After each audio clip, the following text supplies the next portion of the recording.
Hello दोस्तों, स्वागत है आप सभी का हमारे चैनल यूपी एग्ज़ाम क्विज़र में। दोस्तों आज हम डिस्कस करेंगे 6 अप्रैल से संबंधित करंट अफेयर्स के मोस्ट इंपॉर्टेंट क्वेश्चंस और हर एक क्वेश्चन से रिलेटेड आपको फैक्ट भी बताएंगे। इस वीडियो की अगर आपको डिटेल्ड पीडीएफ डाउनलोड करनी है तो इसकी पीडीएफ आप हमारे टेलीग्राम ग्रुप से डाउनलोड कर सकते हैं। टेलीग्राम ग्रुप की लिंक आपको वीडियो के डिस्क्रिप्शन में मिल जाएगी, तो वहाँ से जो है आप सभी लोग टेलीग्राम ग्रुप को ज़रूर से ज्वाइन कर लें। तो चलिए स्टार्ट करते हैं। आज का सेशन शुरू करने से पहले हम कल के क्वेश्चंस का रिवीजन करेंगे। कल का पहला क्वेश्चन है, पौधे के कवक रोग से संक्रमित होने वाला दुनिया का पहला व्यक्ति जो है वो कहाँ पे पाया गया? तो ये पाया गया है कोलकाता में। ऑप्शन नंबर ए करेक्ट हो जाएगा। अगला है, हाल ही में किस देश ने अरुणाचल प्रदेश में 11 स्थानों के नाम बदलने की घोषणा की है? तो ये घोषणा की गई है चीन के द्वारा। ऑप्शन नंबर ए इसका करेक्ट हो जाएगा। दोस्तों यूपी करंट अफेयर्स की एक पीडीएफ ई बुक है लास्ट 6 मंथ की। अगर इसे आपको डाउनलोड करना है तो इसकी लिंक वीडियो के डिस्क्रिप्शन में दी गई है, वहाँ से आप इस पीडीएफ ई बुक को डाउनलोड कर सकते हैं। इसके अलावा अगर आपको जनवरी और फरवरी 2023 मंथ की पीडीएफ ई बुक डाउनलोड करनी है उत्तर प्रदेश करंट अफेयर्स की, तो इसकी लिंक भी आपको वीडियो के डिस्क्रिप्शन में मिल जाएगी। वहाँ से आप ये दोनों पीडीएफ ई बुक डाउनलोड कर पाएंगे। और ये जो पीडीएफ ई बुक है उत्तर प्रदेश करंट अफेयर्स की, ये यूपी के सभी कॉम्पिटिटिव एग्जाम्स के लिए मोस्ट इंपॉर्टेंट है। ठीक है, तो अगर इसे डाउनलोड करना चाहते हैं तो इसकी लिंक वीडियो के डिस्क्रिप्शन में मिल जाएगी। और अगर इसे डाउनलोड करने में कोई प्रॉब्लम होती है तो साइट पर आपको व्हाट्सएप नंबर और ईमेल मिल जाएगा जिस पर आप कॉन्टैक्ट कर सकते हैं। अगला क्वेश्चन है, कौन सा देश चैट जीपीटी के बाद अंग्रेजी भाषा पर प्रतिबंध लगाने की योजना बना रहा है? तो ये जो योजना बना रहा है वो इटली बना रहा है। ऑप्शन नंबर बी इसका करेक्ट हो जाएगा। अगला है, हाल ही में भारत की किस खिलाड़ी ने आईपीएल में अपने 5000 रन पूरे किए हैं? तो अभी जो है महेंद्र सिंह धोनी ने अपने 5000 रन पूरे किए हैं आईपीएल में। अगला है, किस राज्य की निवासी अंजलि शर्मा ने लुआंचरी पहन करके अफ्रीका में माउंट किलिमंजारो को फतह करने किया है और ऐसा करने वाली ये पहली महिला बनी है ना? लुआंचरी क्या है? तो हिमाचल प्रदेश की जो है ये रहने वाली है। तो हिमाचल प्रदेश की ये एक पारंपरिक पोशाक है। इसको पहन करके जो है इन्होंने इस जो माउंट किलिमंजारो पर्वत है इसको इन्होंने फतह किया। ठीक है, इमेज यहाँ पे इनकी देख सकते हैं। अगला है, हाल ही में किस राज्य सरकार ने गर्मी को मात देने के लिए कूल रूफ पॉलिसी शुरू की है? तो ये जो पॉलिसी है शुरू की गई है तेलंगाना सरकार के द्वारा। अगला है, 4वें एशियाई खो खो चैंपियनशिप में पुरुषों और महिलाओं दोनों श्रेणियों में किस देश ने जीत हासिल की है? तो भारत ने। अगला है, जैन धर्म के 24वें और अंतिम तीर्थंकर कौन थे? तो ये थे महावीर स्वामी। अगला है, भारत और किस देश की वायुसेना कोप इंडिया अभ्यास 2023 में भाग लेगी? तो भारत और अमेरिका की वायुसेना इसमें भाग लेगी कोप इंडिया अभ्यास 2023 में। तो दोस्तों ये थे कल के क्वेश्चंस जिसका हमने रिवीजन किया। अब हम शुरू करेंगे आज का सेशन। आज का पहला क्वेश्चन है, वाराणसी के किस उत्पाद को हाल ही में जीआई टैग प्रदान किया गया? तो यहाँ पे ऑप्शन नंबर डी करेक्ट हो जाएगा, उपरोक्त सभी, यानी बनारसी पान, बनारसी लंगड़ा आम और रामनगर भंता यानी कि बैगन का जो होता है। ठीक है, इसके अलावा एक और उत्पाद है वाराणसी का। तो अभी जो है कुल मिलाकर के अगर हम बात करें तो 4 उत्पाद हैं वाराणसी के जिनको जीआई टैग दिया गया है। ठीक है, और ये 4 उत्पाद कौन कौन सी हैं? तो बनारसी लंगड़ा आम, रामनगर भत्ता बैगन और इसके अलावा आदम चीनी चावल, ये 3 उत्पाद ये हो गए और एक है ये बनारसी पान। तो 4 अप्रैल 2023 को जो है सरकार से ये भौगोलिक संकेत दिए गए हैं जो कि उत्तर प्रदेश के बनारस से संबंधित हैं चारों ही उत्पाद। पंजीकरण के बाद 1000 से अधिक किसानों को जीआई अनुमोदित उपयोगकर्ता प्रमाण पत्र प्राप्त होगा। इसके साथ कुल 22 जीआई टैग वाले उत्पाद काशी क्षेत्र से संबंधित हो गए हैं। तो कुल मिलाकर के यहाँ से आपको ध्यान रखना है अभी, ठीक है, कि 4 अप्रैल 2023 को जो उत्तर प्रदेश का बनारस है तो इससे संबंधित बनारस क्षेत्र में जो है 4 उत्पाद हैं जिनको जीआई टैग दिया गया है। एक तो इम्पोर्टेंट आपके चारों नाम रहेंगे, बनारसी पान हो गया, बनारसी लंगड़ा आम, रामनगर भत्ता और आदम चीनी चावल। ठीक है, चारों उत्पादों के नाम ध्यान रखेंगे, ये मोस्ट इंपॉर्टेंट रहेगा। दोस्तों याद होगा आपको कल के वीडियो में भी आपको एक क्वेश्चन बताया था और 2 या 3 दिन पहले भी आपको एक क्वेश्चन कराया था जीआई टैग से रिलेटेड। ठीक, तो याद होगा आपको कि हिमाचल प्रदेश के किस उत्पाद को जीआई टैग दिया गया? तो हिमाचल प्रदेश की जो कांगड़ा चाय है, ठीक है, यहाँ पे आप लोग ध्यान रखेंगे हिमाचल प्रदेश की, हिमाचल प्रदेश। तो हिमाचल प्रदेश की जो कांगड़ा चाय है, कांगड़ा चाय, इसको जो है जीआई टैग दिया गया है। लेकिन ये जो जीआई टैग वो कौन सा है, तो यूरोपीय भौगोलिक संकेत जीआई टैग से सम्मानित किया गया हिमाचल प्रदेश की कांगड़ा चाय को। ध्यान रखेंगे, यूरोपीय भौगोलिक संकेत, ठीक है, जीआई टैग से सम्मानित किया गया। इसके अलावा एक क्वेश्चन और आपको याद होगा कि जम्मू और कश्मीर के किस उत्पाद को जीआई टैग दिया गया, तो बसोहली पेंटिंग, जो जम्मू कश्मीर है, ये ध्यान रखेंगे आप, जम्मू एंड कश्मीर की जो बसोहली पेंटिंग है, बसोहली जो पेंटिंग है उसको जो है जीआई टैग दिया गया है। तो ये दोनों उत्पाद ध्यान रखेंगे, कांगड़ा चाय हो जाएगी हिमाचल प्रदेश से संबंधित और बसोहली पेंटिंग हो जाएगी जम्मू कश्मीर से संबंधित, और ये 4 उत्पाद यूपी से हैं, तो इनको भी आप लोग ध्यान रखेंगे। लेकिन यहाँ पे ये विशेष ध्यान रखेंगे, जो हिमाचल प्रदेश की कांगड़ा चाय है इसको जो है यूरोपीय भौगोलिक संकेत से सम्मानित किया गया। अगला है, डोप टेस्ट में फेल होने के कारण किस महिला वेटलिफ्टर पर 4 साल का प्रतिबंध लगा दिया गया। तो यहाँ पे ऑप्शन नंबर ए करेक्ट हो जाएगा, संजीता चानू पे। दोस्तों, राष्ट्रमंडल खेलों में 2 बार की स्वर्ण पदक विजेता वेटलिफ्टर हैं संजीता चानू। इन पर जो है डोप टेस्ट में फेल होने के कारण 4 साल का प्रतिबंध लगा दिया गया। संजीता पिछले साल एनाबॉलिक स्टेरॉइड ड्रोस्तानोलोन मेटाबोलाइट को लेकर के पॉजिटिव पाई गई थी, यानी ये स्टेरॉइड हैं, ठीक है, ये स्टेरॉइड हैं जिनका इन्होंने उपयोग किया है और इनका इसमें टेस्ट किया गया, तो ये जो है पॉजिटिव पाई गई। ये पदार्थ विश्व डोपिंग रोधी की प्रतिबंधित लिस्ट में शामिल है। भारतीय भारोत्तोलन महासंघ के अध्यक्ष सहदेव यादव ने इस बात की पुष्टि की है। ये जो प्रतिबंध है वो नेशनल एंटी डोपिंग एजेंसी द्वारा लगाया गया।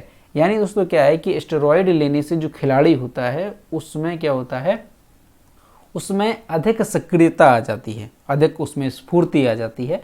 तो ये जो है, जो नेशनल एंटी डोपिंग एजेंसी है उसके द्वारा ये बैन है, यानी ये जो स्टेरॉइड है इसका उपयोग जो एथलीट है वो नहीं कर सकते हैं।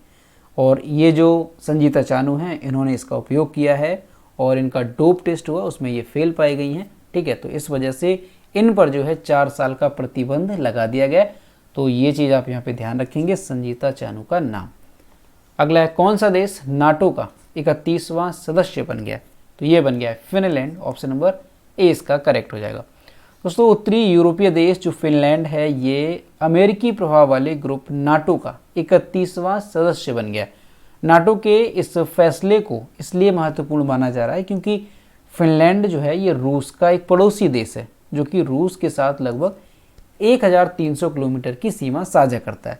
रूस द्वारा पिछले साल यूक्रेन पर आक्रमण हुआ था और स्वीडन के साथ फिनलैंड ने नाटो सदस्यता के लिए आवेदन किया। हंगरी और तुर्की ने स्वीडन की सदस्यता पर रोक लगा दी है, ठीक है। ये पिछले साल हुआ था, जब पिछले साल ये जो फिनलैंड है उसने नाटो की सदस्यता के लिए आवेदन किया था, तो हंगरी और तुर्की ने इसकी सदस्यता पर रोक लगा दी थी। लेकिन अभी जो है, जो फिनलैंड है ये नाटो का 31वां सदस्य बन गया है। नॉर्थ अटलांटिक ट्रीटी ऑर्गेनाइजेशन, ये नाटो का फुल फॉर्म है, इसका फुल फॉर्म भी ध्यान रखेंगे। तो ये एक सैन्य गठबंधन है, इसकी जो स्थापना है वो 1949 में की गई थी। और जो नाटो है इसका हेडक्वार्टर कहाँ पे है, तो वो भी ध्यान रखेंगे, ब्रुसेल्स बेल्जियम में इसका हेडक्वार्टर है। यहाँ पे क्या होगा, रोक लगा दी थी, ठीक। तो ध्यान रखेंगे 4 अप्रैल 2023 को जो है ये नाटो का 31वां सदस्य देश बन गया है फिनलैंड। अगला है, इंडिया जस्टिस रिपोर्ट 2022 में किस राज्य ने शीर्ष स्थान हासिल किया है, तो ऑप्शन नंबर यहाँ पे ए करेक्ट हो जाएगा, कर्नाटक। दोस्तों, जो कर्नाटक है ये न्याय देने के मामले में 18 बड़े राज्यों में सबसे ऊपर आता है। और ये रिपोर्ट किसके द्वारा जारी की गई है, तो इंडिया जस्टिस रिपोर्ट 2022 में ये जानकारी दी गई है। तमिलनाडु इसमें दूसरे स्थान पे आता है और तेलंगाना तीसरे स्थान पे आता है। अब अगर हम सबसे निचले पायदान की बात करें तो उत्तर प्रदेश ये सबसे निचले पायदान पर यानी कि 18वें स्थान पे आता है। ये रिपोर्ट न्याय वितरण के 4 स्तंभों यानी कि किस पर ये रिपोर्ट आधारित है, तो पुलिस, न्यायपालिका, जेल और कानूनी सहायता के समग्र आंकड़ों पर ये जो रिपोर्ट है वो तैयार की गई है। तो ध्यान रखेंगे आप इसको कि इंडिया जस्टिस रिपोर्ट 2022 में कौन सा राज्य जो है वो न्याय देने के मामले में शीर्ष पे आता है, तो वो आता है कर्नाटका। इसके बाद दूसरे स्थान पे है तमिलनाडु, तीसरे पे है तेलंगाना और सबसे निचले पायदान पर है, जो कि सबसे बड़ा राज्य है जनसंख्या की दृष्टि से, यूपी। ये जो है 18वें स्थान पे आता है, ध्यान रखेंगे इसको। अगला है कौन सा संस्थान भारत की G20 अध्यक्षता के तहत युवा 20 परामर्श की मेजबानी करेगा, तो ये मेजबानी करेगा IIT कानपुर। दोस्तों भारत की प्रधान तकनीकी संस्थाओं में से एक जो IIT कानपुर है, ये 5 और 6 अप्रैल 2023 को भारत की G20 की अध्यक्षता के तहत यूथ 20 परामर्श को आयोजित करेगा। इस घटना में भारत और विदेशों से अधिकतम 1200 युवा प्रतिनिधि एकत्र होकर के प्रभावी समाधान उत्पन्न करने के लिए वैश्विक मुद्दों पर चर्चा करेंगे। यानी ये जो यूथ 20 होगी, ठीक है, 6 और 5 अप्रैल को ये आयोजित की जाएगी IIT कानपुर के द्वारा। तो ये जो यूथ 20 होगा तो इसमें 1200 युवा जो है प्रतिनिधि एकत्र होंगे और इसमें जो है वो वैश्विक मुद्दों पर चर्चा करेंगे। यूथ 20 परामर्श संचालन मंत्रालय, युवा कार्यक्रम और खेल मंत्रालय भारत सरकार द्वारा बनाया गया एक मंच है जो विभिन्न देशों से युवाओं को जोड़ने और भविष्य की नीतियों को आकार देने में मदद करता है। और ये जो परामर्श है वो उत्तर प्रदेश के वाराणसी में होने वाले अंतिम युवा 20 समिट का एक पूर्वावस्था है। तो इसको ध्यान रखेंगे आप कि जो G20, क्योंकि साल 2020 में जो G20 की अध्यक्षता है वो कौन सा देश कर रहा है, भारत कर रहा है, ये ध्यान रखेंगे। तो G20 अध्यक्षता के तहत जो है यूथ 20 जो परामर्श है इसको आयोजित किया जा रहा है। तो यूथ 20 परामर्श को कहाँ पे आयोजित किया जा रहा है, तो IIT कानपुर जो है इसकी अध्यक्षता करेगा। IIT कानपुर में इसका आयोजन किया जाएगा, ठीक है, इसको ध्यान रखेंगे। अगला है दिल्ली से किस शहर तक दुनिया की पहली 7.2 मीटर ऊंची ट्रेन का ट्रायल शुरू हुआ है, तो दिल्ली से जयपुर तक, ऑप्शन नंबर ए इसका करेक्ट हो जाएगा। दोस्तों दुनिया की पहली 7.2 मीटर ऊंची ट्रेन का जो ट्रायल है वो दिल्ली और जयपुर के बीच में किया जाएगा। वंदे भारत एक्सप्रेस ट्रेन को दिल्ली जयपुर रूट के लिए मॉडिफाई किया गया है। इस रूट पर semi high speed train Bharat में एडवांस्ड ट्रेन के लिए 11वां रूट हो सकती है। पहले की गई घोषणा के अनुसार परीक्षण पूरा होने के बाद ट्रेन के 10 अप्रैल 2023 को मार्ग पर परिचालित शुरू होने की उम्मीद है। तो ये ध्यान रखेंगे आप कि दुनिया की पहली 7.2 मीटर ऊंची ट्रेन का जो ट्रायल है वो हमारे इंडिया में किया जा रहा है, ठीक है। दिल्ली और जयपुर के जो रूट है इस पे इसका ट्रायल किया जा रहा है और इसकी जो उम्मीद है कि परीक्षण पूरा हो जाने के बाद 10 अप्रैल के बाद जो है इसको मार्ग पर शुरू कर दिया जाएगा। तो ये चीज़ ध्यान रखेंगे, इंपॉर्टेंट है कि दुनिया की पहली 7.2 मीटर ऊंची ट्रेन का ट्रायल कहाँ पे हो रहा है, तो हमारे देश भारत में। अगला है गांधी सियासत और संप्रदाय जो पुस्तक है ये किसके द्वारा लिखी गई है, तो ऑप्शन नंबर यहाँ पे बी करेक्ट हो जाएगा। पीयूष बाबेले के द्वारा ये पुस्तक लिखी गई है। पत्रकार हैं, लेखक हैं पीयूष बाबेल, इनके द्वारा ये पुस्तक लिखी गई है। कौन सी है, गांधी सियासत और सांप्रदायिकता, हिंदी में ये उपलब्ध है। ये मध्य प्रदेश कांग्रेस की मीडिया विभाग के प्रमुख हैं। उन्होंने डॉक्टर अंबेडकर की किताब पाकिस्तान या भारत का विभाजन और अन्य स्रोतों से उद्धरण दिए हैं और दावा किया है कि 1947 में भारत के विभाजन के लिए ले जाने वाली विकासों को संदर्भात्मक बना करके वे ये बताते हैं कि हिंदू दक्षिण में फैला गंभीर अंतर्निहित नहीं है कि महात्मा गांधी विभाजन के लिए जिम्मेदार थे। तो यहाँ से इस पुस्तक का नाम ध्यान रखेंगे कि जो महात्मा गांधी पे आधारित है एक पुस्तक गांधी सियासत और सांप्रदायिकता, ठीक है, ये किसके द्वारा लिखी गई है, तो पीयूष बाबेल के द्वारा इस पुस्तक को लिखा गया, ठीक है। अक्सर किसी भी अगर बुक से क्वेश्चन पूछा जाएगा तो यही पूछा जाता है कि किस पर आधारित है या फिर ये किसके द्वारा लिखी गई है। अगला है T20 इंटरनेशनल में सबसे ज़्यादा विकेट लेने वाले खिलाड़ी कौन बने, तो ये बन गए हैं साकिब अल हसन, यानी ऑप्शन नंबर ए इसका करेक्ट हो जाएगा। यहाँ पे आप इनकी इमेज देख सकते हैं। दोस्तों साकिब अल हसन जो है ये मार्च 2023 में T20 इंटरनेशनल क्रिकेट में सबसे ज़्यादा विकेट लेने वाले गेंदबाज बन गए हैं और इन्होंने टिम साउथी को पीछे छोड़ दिया है। यानी इनसे पहले जो रिकॉर्ड था वो टिम साउथी के नाम पे था उन्होंने यह रिकॉर्ड बांग्लादेश के चट्टोग्राम में आयरलैंड के खिलाफ दूसरे T20 इंटरनेशनल मैच के दौरान हासिल किया है। T20 इंटरनेशनल में 20.67 के औसत स्कोर के साथ जो है ये 6.8 की इकोनॉमी रेट से 136 विकेट के साथ साकिब को T20 क्रिकेट में सर्वश्रेष्ठ ऑलराउंडरों में से एक माना जाता है। यानी T20 इंटरनेशनल में इन्होंने जो है 136 विकेट पूरे किए हैं और इसी के साथ T20 इंटरनेशनल क्रिकेट में सबसे ज़्यादा विकेट लेने वाले जो गेंदबाज बन गए हैं वो बन गए हैं साकिब अल हसन। ठीक, नाम ध्यान का रखेंगे। और इन्होंने टिम साउदी को पीछे छोड़ दिया है। और यहाँ से ये भी ध्यान रखेंगे कि जो साकिब अल हसन है ये किस देश के खिलाड़ी हैं, तो ये जो है बांग्लादेश के खिलाड़ी हैं, ये ध्यान रखेंगे। अगला है, हाल ही में फ्रांस के किस शहर में ई स्कूटर पर प्रतिबंध लगा दिया गया। तो फ्रांस के पेरिस में जो है ई स्कूटर पर प्रतिबंध लगा दिया गया। दोस्तों, पेरिस ने अपनी सड़कों पर ई स्कूटर चलाने पर प्रतिबंध लगा दिया गया। ये प्रतिबंध इस विषय पर महीनों की गहन बहस के बाद आया है, क्योंकि पिछले कुछ वर्षों में ई स्कूटर या ट्रोटिनेट से जुड़ी दुर्घटनाओं की संख्या में वृद्धि जारी हो रही है। कारण यह है कि लोग जो है लापरवाही से बैटरी से चलने वाले वाहनों की सवारी कर रहे हैं और यातायात के नियमों की ये धज्जियां उड़ा रहे हैं और गंभीर दुर्घटनाएं जो हैं वो हो रही हैं। तो इसी को लेकर के जो पेरिस है उसने ई स्कूटर पर प्रतिबंध लगा दिया है। ठीक है, जो बैटरी वाली स्कूटर हैं उस पर प्रतिबंध लगा दिया गया है पेरिस में। और दोस्तों, पेरिस ये किस देश की राजधानी है, तो ध्यान रखेंगे फ्रांस की राजधानी है पेरिस। अगला है, राष्ट्रीय समुद्री दिवस कब मनाया जाता है, तो ये जो है 5 अप्रैल को मनाया जाता है। ऑप्शन नंबर सी इसका करेक्ट हो जाएगा। दोस्तों, अंतर्राष्ट्रीय व्यापार और अर्थव्यवस्था के बारे में जागरूकता फैलाने के लिए हर साल 5 अप्रैल को भारत में राष्ट्रीय समुद्री दिवस के रूप में मनाया जाता है। अब ये जो दिन है ये 5 अप्रैल को क्यों मनाया जाता है, तो इसलिए क्योंकि ये जो दिन है ये बम्बई से लंदन तक भारत के पहले वाणिज्यिक जहाज की पहली यात्रा की याद में मनाया जाता है।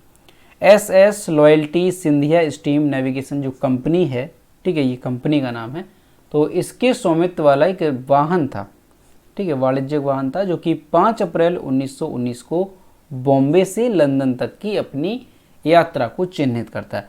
तो इसी की वजह से ये जो दिवस है वो मनाया जाता है राष्ट्रीय समुद्री दिवस। तो ध्यान रखेंगे 5 अप्रैल को। तो दोस्तों, ये थे 6 अप्रैल से संबंधित करंट अफेयर्स के मोस्ट इंपॉर्टेंट क्वेश्चन जो कि हमने डिस्कस किए। अब हम देखते हैं कल के वीडियो का क्वेश्चन जो हमने आपसे पूछा था। ये है कल के वीडियो का क्वेश्चन कि भारतीय नौसेना के नए उप प्रमुख के रूप में किसने कार्यभार संभाला है। तो इसका जो करेक्ट आंसर था वो ऑप्शन नंबर ए था, संजय जसजीत सिंह। और लगभग सभी स्टूडेंट्स ने इसके सही जवाब किए। और मैं आपसे रोज़ कहता हूँ कि जो भी क्वेश्चन आपसे पूछा जाए तो सभी लोग क्वेश्चन का आंसर किया करो, ठीक है। कुछ लोग रेगुलर आंसर करते हैं लेकिन सभी लोगों को क्वेश्चन का आंसर करना है। यह है आज का क्वेश्चन, किस राज्य या केंद्र शासित प्रदेश की विश्व प्रसिद्ध बसोहली पेंटिंग को GI टैग दिया गया। ठीक है, यहाँ पे जो भी करेक्ट आंसर है वो आपको कमेंट बॉक्स में बताना है और कोशिश करेंगे सभी लोग क्वेश्चन का आंसर करें। तो दोस्तों, आज का वीडियो कैसा लगा? अगर वीडियो पसंद आया हो तो इसे लाइक करें, अपने दोस्तों के साथ शेयर करें और अगर अभी तक हमारे चैनल पर नए हैं तो हमारे चैनल को सब्सक्राइब करना ना भूलें। मिलते हैं नेक्स्ट वीडियो में। Thank you.